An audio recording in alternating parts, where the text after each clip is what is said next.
Hi, scrub typhus അല്ലെങ്കിൽ ചെള്ളുപനിയെക്കുറിച്ച് സംസാരിക്കാം. എന്താണ് സ്ക്രബ് ടൈഫസ്?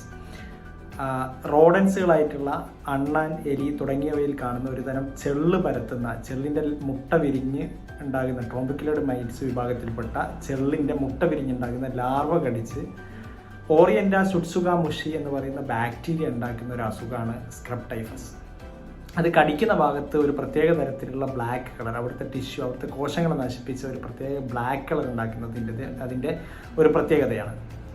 ലാർവ കടിച്ച് ഒരു 10 മുതൽ 14 ദിവസം വരെ കൊണ്ടാണ് ലക്ഷണങ്ങൾ കാണിക്കുന്നത്. ശക്തമായ പനി, തലവേദന, പേശിവേദന, വിറയൽ, ഇതൊക്കെയാണ് ഇതിൻ്റെ ലക്ഷണങ്ങൾ. മറ്റ് വൈറൽ പനികളായിട്ടുള്ള ഡെങ്കു, മലേറിയ ഒക്കെ ആയിട്ട് സാമ്യതകളുണ്ട്.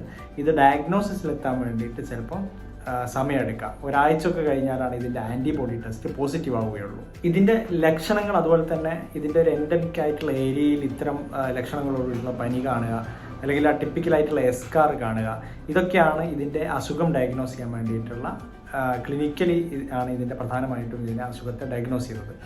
നേരത്തെ അസുഖം ഡയഗ്നോസ് ചെയ്ത് കഴിഞ്ഞാൽ ഡോക്സിസൈക്ലിൻ എന്ന് പറഞ്ഞാൽ നമ്മുടെ എലിപ്പനിക്കൊക്കെ കൊടുക്കുന്ന ഒരു തരം ഗുളിക, ആൻറ്റിബയോട്ടിക് കൊടുത്തു കഴിഞ്ഞാൽ ഇതിനെ പൂർണ്ണമായിട്ടും ഭേദമാക്കാൻ പറ്റും.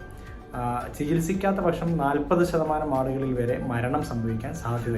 ഈ അസുഖം പ്രിവെൻറ്റ് ചെയ്യുന്നത്, വരാതിരിക്കാൻ വേണ്ടി ശ്രദ്ധിക്കേണ്ട കാര്യം, കുറ്റിച്ചെടികൾ, അതുപോലെ പൊന്തക്കാടുകളിലൊക്കെ കളിക്കാൻ പോകുന്ന കുട്ടികളെ പ്രത്യേകം ഫുൾ സ്ലീവ് ഡ്രസ്സുകൾ ധരിപ്പിക്കാൻ പ്രത്യേകം ശ്രദ്ധിക്കുക.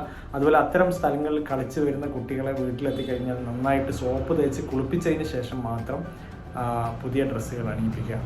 അതുപോലെ ഇത്തരം എൻഡമിക് ആയിട്ടുള്ള ഏരിയകളിൽ ഈ ചെള്ളുകളെ നശിപ്പിക്കുന്ന കീടനാശിനികൾ ഉപയോഗിച്ച് ഇത്തരം ഏരിയകൾ അണുവിമുക്തമാക്കാൻ വേണ്ടി പ്രത്യേകം ശ്രദ്ധിക്കുക. Thank you.